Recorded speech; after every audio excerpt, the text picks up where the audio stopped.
Get Up Nation.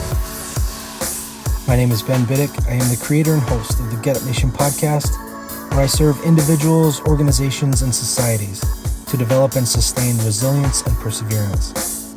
I'm the co-author of Get Up, The Art of Perseverance, with former Major League Baseball player and CEO of Luron Living, Adam Greenberg. The Get Up Nation podcast is brought to you in partnership with GotYourSixCoffee.com, where Navy veteran Eric Hadley is committed to serving first responders, veterans, and their families through a variety of nonprofit organizations. No stranger to adversity, Eric has fused the necessity of coffee with his passion for public service. You're already purchasing coffee. Why not empower your coffee with purpose?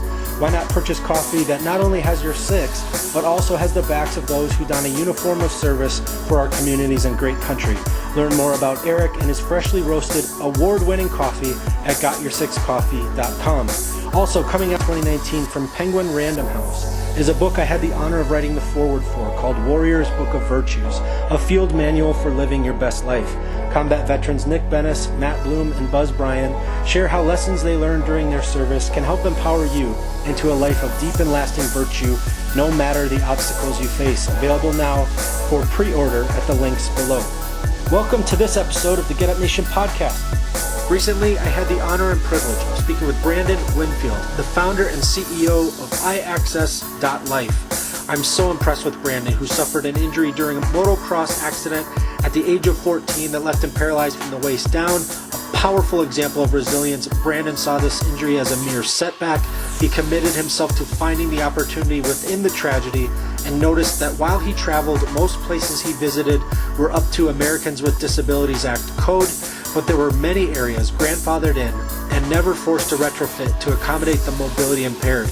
Brandon recognized the opportunity of creating an app that would allow people with mobility impairments to rate and review the ease of accessibility and post photos of venues like restaurants, clubs, and bars. Creating this community of people with similar experiences would be something that could help others prepare for types of inconveniences others may face if visiting. This information creates the ability for mobility impaired people to navigate a stress-free, relaxing night with friends and loved ones. Not only that, but it helps others be more aware of the challenges mobility impaired people face and plan events and celebrations in places that are accommodating for all. Brandon, thank you for joining me on the Get Up Nation podcast. Thank you for having me, man. I really appreciate the opportunity to be on here and talk a little bit more about what we're doing at iaccess. Awesome. So tell me where you currently live and work. I'm located in Dunwoody right now, and we have an office down in Buckhead at a WeWork at Tower Place. Okay. And this is in Atlanta, right?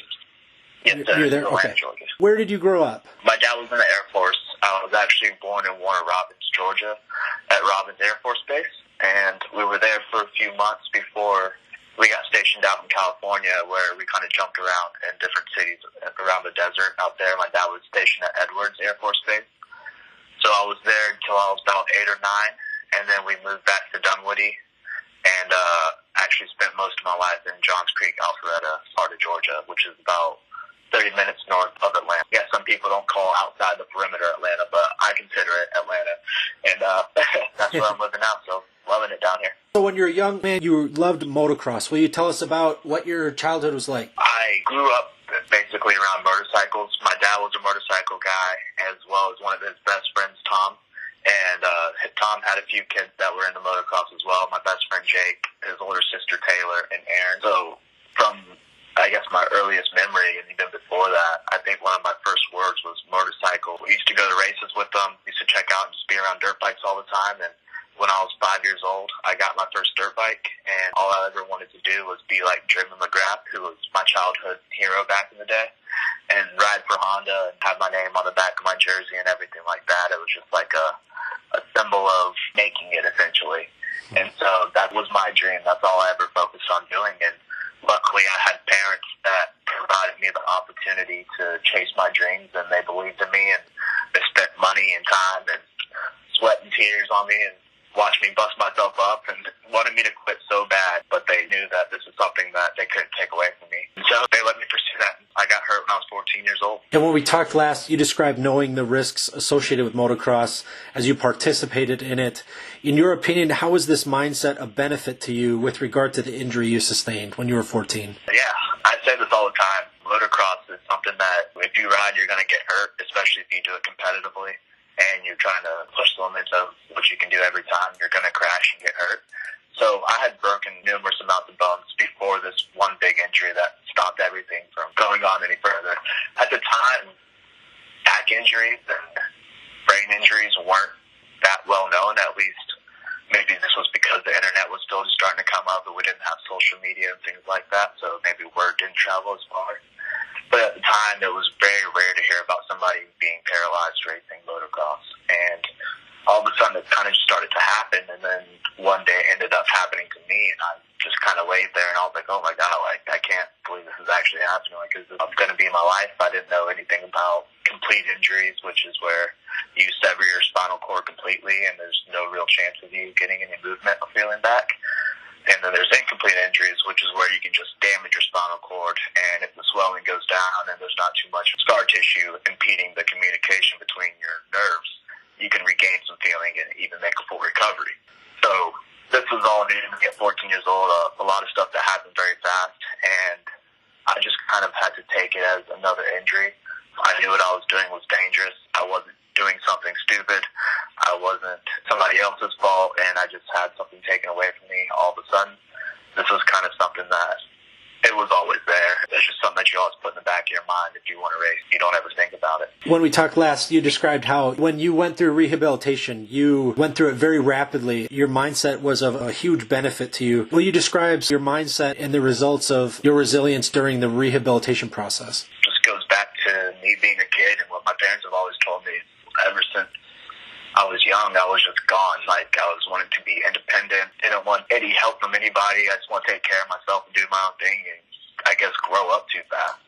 And this kind of resilience in motocross with this injury, I guess just wanting to be independent was what my driving force was behind this whole thing, and just wanting to treat this as a normal injury, and I didn't want people to baby me or treat me any differently. My whole thing was learning this whole wheelchair thing, because when you're in rehabilitation, they basically, it's like they teach you how to walk, but with the chair, they kind of teach you how to get around, how to reach for things that are really high up, how to get drinks, how to transfer in and out of a car, all that kind of stuff. And I was just ready to be out of the hospital, I guess, and I just focused and got through it. And at the time, I was the fastest person to graduate Shepherd Center's rehabilitation program. I don't know if that's still a record, but at the time, I was just ready to get out and get back to my normal life. And that's what I did. I started hanging out with friends again. My dad got me a golf cart so I could get around the neighborhood and hang out and socialize, and started riding jet skis, and then we got into racing go-karts, and I just tried to transition back into this normal life and having fun and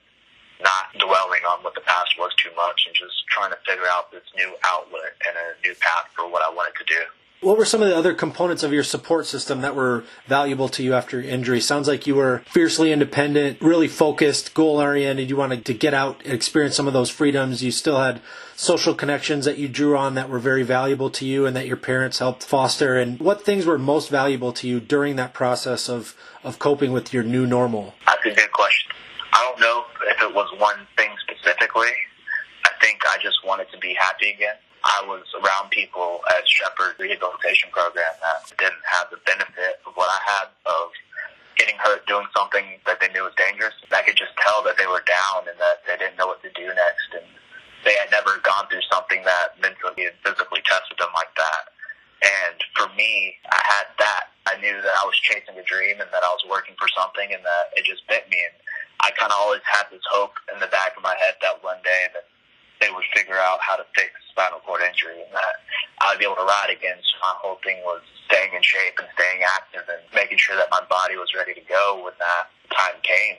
In the meantime, there were so many hard days. A lot of people always get to see the good days when you're out smiling and having a great time. And they say they don't know how they could do it and how you have such a positive attitude. And that's because you have to appreciate those good days because of all the hard days that you have when you lay in bed and there's nobody else there besides you and your thoughts. And just being able to lean on my parents, for sure. My sister was another person, and I've always just had this strong group of people that set a good example of how to go get what you want. Just very strong people, I guess is the best way of putting it, and they set a great example. Having them around, all of my family, my friends, my best friend Jake, and everybody else in between that treated me like a normal person and didn't baby me when I got out of the hospital, and made jokes and just just made me feel like I was a normal person again. All those people are the ones that just kind of brought me back to reality, helped set things straight, and picked me up when I was down, even if they didn't know that they were doing it at the time. What were the most challenging things for you during that process? Probably the thoughts, for sure, were the most challenging thing. One of the other things that was challenging was just being 14 years old and you're growing up and starting to become a man, and you're attracted to girls and things like that. And so there's this whole thing of insecurity and not being enough, or just not being able to go places that everybody else, just having the freedoms and luxuries that everybody else had, being able to drive a car right away. That was something that took me a little bit to do, stuff like that. So you're just kind of, as people are growing up and becoming adults, you're basically going through the process of learning how to walk again. It's like you kind of stunted your growth a little bit. That was one of the main challenges. That also leads down to roads of insecurities, and then I've always overthought things, I think. And so when you lay in bed and you were once at this position of training really hard, you were very focused, you were doing things to accomplish goals that nobody at your age was doing at the time. At my age, a lot of people I know were partying and drinking, and they had nothing to strive for. And I felt at my position I was working super hard for something, and I didn't know why at that time it was supposed to be taken away from me, why it had to be me. And so those were things that you deal with, and just the fact that you have hard days where going to the bathroom is a labor for us, and sometimes we don't make it in time. You fall out of your chair, or you're just having these problems that come with not being able to use your leg. This whole thing messes up your body. Everything kind of gets thrown off.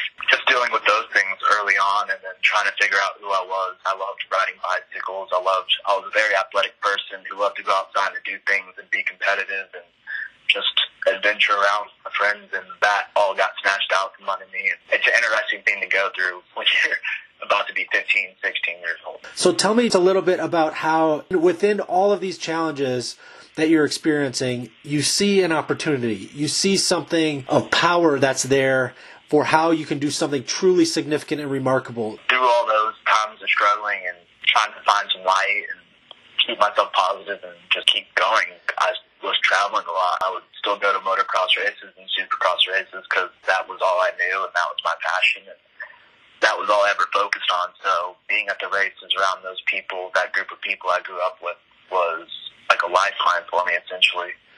And I used to go to the races with my best friend Zach, Lurie, some other people as well. We'd travel around.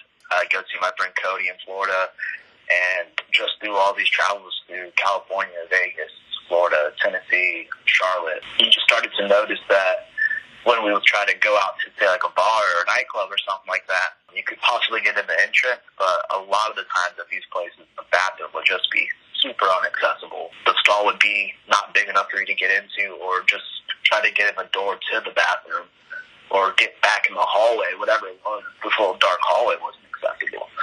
And so there would be like a lot of early nights for me because I couldn't make it to the bathroom in time or find a different bathroom to use. So this became a source of frustration. And I've never been one to make a scene and say, this isn't right, blah, blah, blah, can you fix this? So I just created a solution. And it all kind of was something that built up over time. There was one big aha moment, but just over time it was like, why don't we have this information at our fingertips? We have to plan everything, so we need a Yelp for accessibility. And then a couple of years later, I'm going to church with my mom, and it's a New Year's Eve service.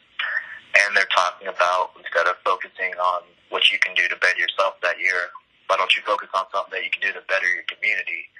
And I'm rolling to my car, and that's the aha moment was, I need to make an app. And I had no idea what I was doing. Had no clue about apps, had no clue about getting into business, how to start a business, how to raise money, how to market anything, how to brand a company, how to raise money, how to talk to investors, the lingo, the grammar, nothing. And I just decided to figure it out. This is something that it just kind of sat with me, and I was like, I need to do this. I need to do it for myself. I want to do it for the community. This is something I really wanted to see, and something I felt like I needed as well. And so I started talking to my dad. Luckily, he was pretty high up in the IT world. And he suggested some friends that he knew through past work that knew how to develop apps and had done it before, started businesses and exited businesses. So I ended up sitting down with these guys and we talked about everything. And to them, they saw the app more as something that would be a good fit for me and my friends and people that I knew, that we could just go around and rate and review locations. To me, I saw it more as something that one day Google or Yelp would want. I figured that this accessibility information would be something that was of vital importance down the line one day, that this data would be worth something. And I actually ended up cutting ties with them. And there was a time period there where we were like, well, what else are you going to do? These are the only people you know that know how to develop apps. You don't have the money to develop an app. You don't know anybody to develop an app. So, what are you going to do? And I just said I'd figure it out. I did. Awesome. Not by myself, though, of course, with a lot of help from a lot of people, but just down the road of being passionate about it and feeling like this was my ultimate purpose in life, was to make this happen and serve people and make people happy and kind of give them the same outlook on life that I had. I talked to people. I worked on business plans. I got to meet with my business partner, Saeed, through my sister, luckily. And through all these trials and tribulations and errors and ups and downs, we were able to finally develop a mobile application and put it out there 3 months ago. You describe iaccess.life as a lifestyle mobile application that allows users with mobility impairments to rate and review locations based on accessibility so that others can know before they go. Tell us how it works. Yeah, so right now we are just a rate and review app. So what you do is you would come to the Google Play Store or the iOS Store, search iaccess.life, and download the iAccess application.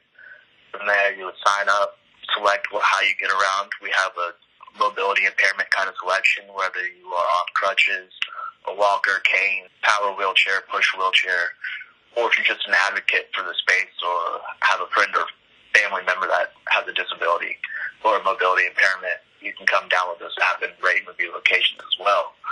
But right now, since there's no big database of accessibility out there, we are a crowdsourcing application. So at this point in time, our message is to come to this app to rate and review locations, to pave the way for others, the ones that I saw in the hospital that didn't know where to go, what to do, and that they were about to embark on this new adventure of life and this new chapter, to kind of show them where they can go and have fun and take that uneasy feeling of going out and figuring something out for the first time. Just take that away from them so that they know where to go. So far, we have mapped a little bit over 2,000 unique places rated and reviewed in 40 states and 15 countries, and that was a lot quicker than we had expected to grow. We just launched at the end of March, beginning of April. It was supposed to be a test run to kind of figure out what bugs that we had, get some feedback from our market, see what they liked, what they didn't like, and what we were missing out on. And we found out that we had, dropped the ball on a few things, and there's so many things that go on in developing an app and how it works that you always end up leaving something out that you're like, no duh, we should have remembered that when we were developing this the first time around.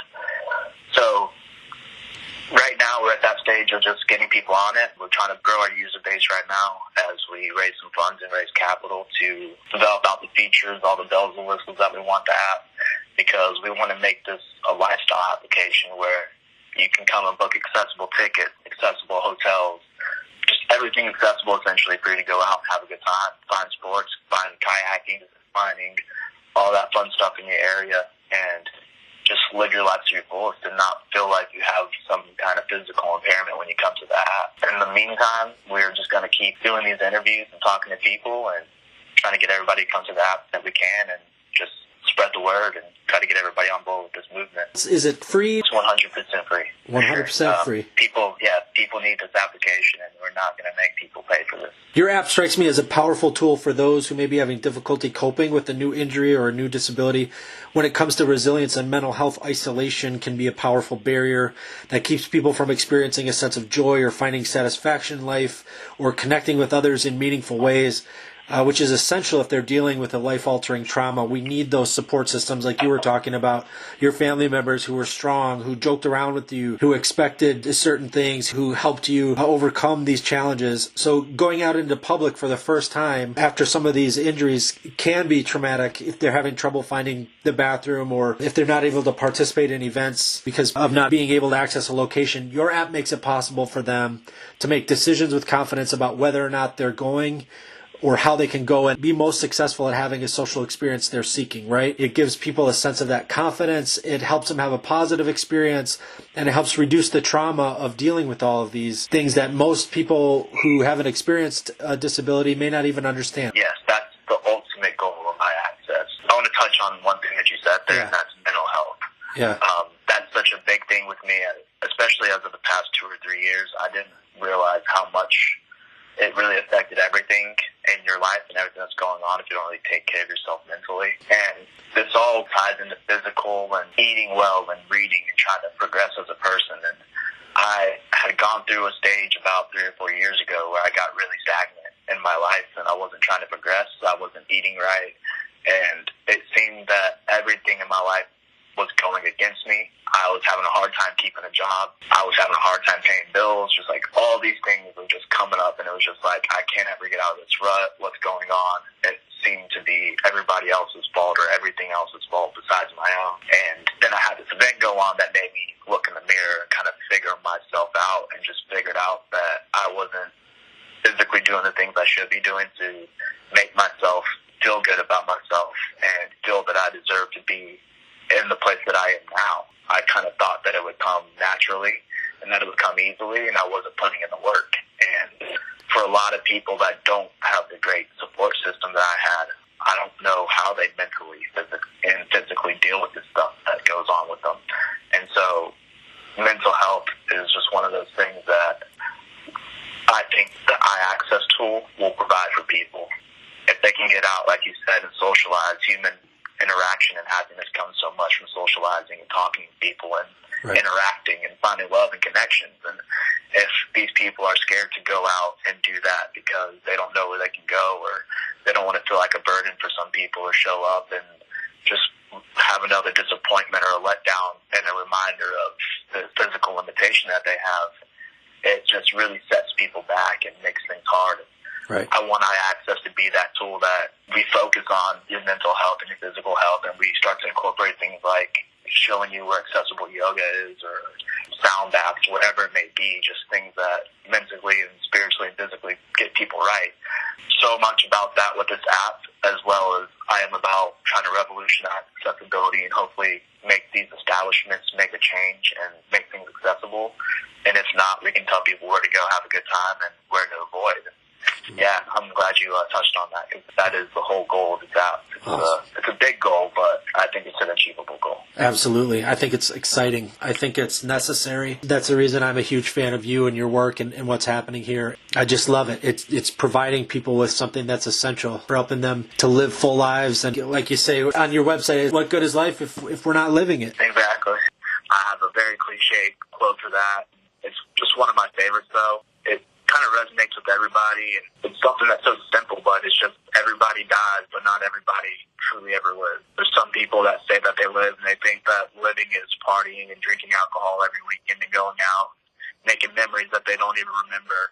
But I think living to me is trying to better yourself every day, learn about yourself and progress, and not get stagnant, and just be a better person every day. And, I mean, of course, those going out and having good times, the night that you don't remember, all part of living as well, but you can't make that your core and your identity. There's no true value in that.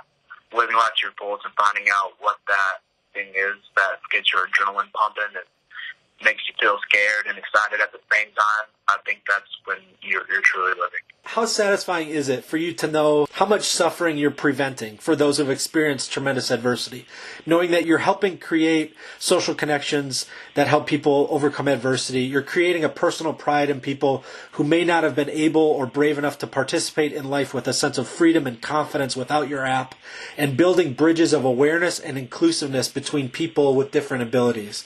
How satisfying is that for you? Honest answer, I'd say call me in 5 years and I can give you a good response on that. Because right now, I'm not satisfied with it yet. We haven't reached the amount of people I want to reach yet. I think we're just getting started. When this whole thing just started and I didn't know how to start a business, I was going to be satisfied just to get an app out there.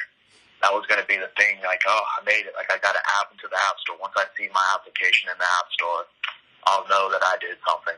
And I didn't feel a thing, really, once I saw it in the App Store. I was just like, well, here's more work. We're not there yet. It's a good step. It is a great step, and I feel like we're making steps in the right direction. But I don't think I'll be satisfied until people really know about iaccess. It's more than just an application for people with physical impairments, and it's an application for everybody. Something that most people, they want to be a part of this, ride with us and help us fight for this advocacy of accessible places. I don't know. I don't know if I will be satisfied. Oh, that's one of those tough things, and that's something I have to kind of work with every day. Right. But I want to keep growing this thing and making it big and make sure that it's worldwide and that we revolutionize accessibility. I can't wait till the days where your inbox is just flooded with the gratitude and the stories of people who have been through tremendous adversity, and they just fill your inbox with thank yous and gratitude and appreciation and respect for advocating for them, for creating the ability for them to heal, for creating the ability for them to live life to their fullest, and to raise awareness and let this be top of mind for everybody of every ability, so that we can have these types of experiences that are inclusive, that welcome everybody's journey. Can't wait for your inbox to be filled from every country and every nation on this earth. Thanks to you for making it happen, that they can have a quality of life that they deserve no matter what they've been through. I think it's epic. I love it. I always end the show with 6 quick questions to help my listeners understand the why within my phenomenal guests. Will you run through these 6 quick questions with me? Yes, sure. Who are you thankful for today? Oh, wow. Are we on a time limit here? No time limit. No time Who am I limit. thankful for? Wow. I'm thankful for my dad, Daryl. I'm thankful for my mom, Jill, my sister, Devin, my cousins, my grandparents, my aunts, my uncles, everybody that's in my family. Those people are also supportive and all set great examples of family. And I've been around other families, and it seems like a little bit chaotic, and I'm really thankful for them every day. So those people, I'm thankful for my roommate, Zach, my buddy, Paul, my other buddy, Zach. I have so many friends. I wish I could name them all. Jake, Ian, everybody. Thank you, guys. You guys know who you are, so thank you for being there for me. And I'd also like to say I'm definitely thankful for my business partner, Saeed, because if it wasn't for him, I definitely wouldn't be where we are today with iaccess. And now that we've covered who you're thankful for today, what are you thankful for today? Today, I'm thankful for this interview. I'm thankful for a way to spread the word of iaccess and hopefully keep growing and getting it out there. I'm thankful for the roof that I have over my head. I'm thankful for the meal that I just ate. And I'm thankful for this laptop I get to watch Stranger Things on and relax in my office. And how do you fuel the fire within you? I think that's something I work at every day, honestly, keeping that fire going, because to be honest, I'm not a very self-motivated person. I can be very lazy. So I think keeping a steady routine of waking up and doing my meditation and then trying to do some exercise during the day and reading and just trying to steadily be a better person and make this application happen. I think that's my fire every day, is getting up and wanting to get this project done and be the best me that I can. What is one thing adversity taught you to value? Just every day, honestly. Every day, when something gets taken away from you so quickly, when you don't think it'll ever happen, it just really puts life in a focus that you are just a little pawn on this earth, and the world will keep spinning no matter how you get up and how you take on the day. It'll go on with or without you. So how you decide to go with that day and how you decide to act in your mindset, what you put out to the world and how you treat people, it all coincides together. And I think that's the best thing about adversity, is just it really puts things into perspective and makes you focus on what's worth it and how to put life together so that everything works for you. I think one of the biggest things that adversity has taught me is honestly just to really help to appreciate the good days and when things are going well. You can have bad days and you think like the world's ending and sky's falling around you, but until you really come across some real adversity, like, getting paralyzed off that really changes your whole life, you won't take those good days or even just the regular bad days for granted. So that's one thing, as well as it's also taught me that you can only fail if you quit. If you keep looking at something and just keep trying to fix it and transition and whatever it may be, you can make something work. The only way to balance something is just to completely give up, and you can bounce back from anything that's thrown your way or any kind of adversity that's set in front of you. What are you doing today you never thought you could? I love this. For sure. Starting application, for sure. I was a dirt bike kid. I didn't really care too much for school at the time. I just did enough to get by, and all I ever wanted to do was race dirt bikes. So starting a business was definitely something I never thought I'd be able to do. And what will you do tomorrow that you may have never thought you could? Some great questions. What will I do tomorrow I never thought I could? Probably the same thing I'm doing today. Working towards my goal of having this application that's in the App Store. It seemed like a distant dream at one point that this would be a thing. So every day that I can get to wake up and focus on this solely and not have to go to a 9-to-5 job, this is something I never pictured at all. So I'll keep working towards that. How can people learn more about you and iaccess.life? They can follow us on anything social media at iaccess.life. Our website is www.iaccess.life.com. If you want to download, put a slash and download at the end of that, take you straight to that link. You can follow me at BMW937 and Brandon Winfield on Facebook. So yeah, and that's where you can keep up with everything. Brandon, thank you so much for joining me on this podcast and sharing your epic journey. Can't wait to see what comes down the line from you and your team in the years to come. It's going to be an exciting ride. Thank you, Ben. I really appreciate the time. Yeah, man.